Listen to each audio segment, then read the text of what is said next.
اور جب ان کفار سے کہا جاتا ہے کہ رحمان کو سجدہ کرو تو کہتے ہیں کہ رحمان کیا ہے کہ جس کے لیے تم ہم سے کہتے ہو ہم اس کے آگے سجدہ کریں، اور وہ اس سے بدکتے ہیں، یعنی اعراض کرتے ہیں، نہیں مانتے۔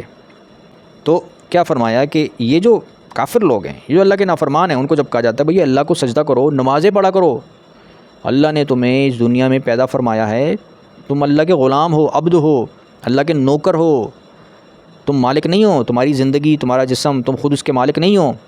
کہ تم اپنی منمانی اپنی مرضی کرتے پھرو۔ تم جو نوکری کرتے ہو، پیسہ دولت کماتے ہو، تجارت کرتے ہو نا، یہ تمہیں ہاتھ پیر ٹانگیں عقل دماغ سب کچھ اللہ تعالیٰ نے دیا ہوا ہے، لہٰذا تم اللہ کے نوکر ہو، اللہ کے غلام ہو، اللہ کی مرضی کرنی ہے تم نے، اپنی مرضی نہیں کرنی۔ نمازیں پڑھا کرو، اللہ کی عبادت کیا کرو، اپنی زندگی اللہ کے احکامات کے مطابق گزارو،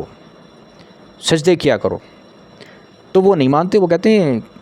کہ رحمان کیا ہے۔ تو اب جیسے کہ میں نے بتایا کہ نافرمانی کرنے والے ایک تو غیر مسلم ہوتے ہیں جو کہ قولاً نہیں مانتے اللہ تعالیٰ کو، اور دوسرے کافر وہ بھی ہوتے ہیں نافرمانی کرنے والے جو بظاہر مسلمان ہو جاتے ہیں مگر وہ اللہ تعالیٰ کی نہیں مانتے، اللہ کی باتیں نہیں مانتے، نمازیں نہیں پڑھتے، اللہ کی عبادت نہیں کرتے، اللہ کے احکامات پر نہیں چلتے، برائیوں بدیوں سے بچ کر نہیں رہتے، تو وہ بھی کافر ہی ہوتے ہیں۔